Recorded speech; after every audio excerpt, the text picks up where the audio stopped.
ये है मेरे कीबोर्ड्स, ईयरबड्स और मोबाइल जो कि बहुत ज़्यादा गंदे हो गए हैं। तो इनको क्लीन करने के लिए मैंने अमेजोन से ये 5-in-1 गैजेट क्लीनर मंगाया है जो मात्र मुझे 100 रुपये में पड़ा है।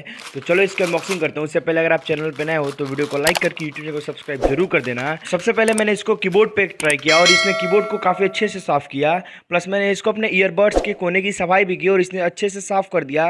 प्लस इसके अंदर आपको एक स्पॉन्ज मिलता है जिससे आप ईयरबड्स के अंदर की सफाई कर सकते हो। यार ये गैजेट तो फुल पैसा वसूल है, आप इसको परचेस कर सकते हो अमेजोन से जाके।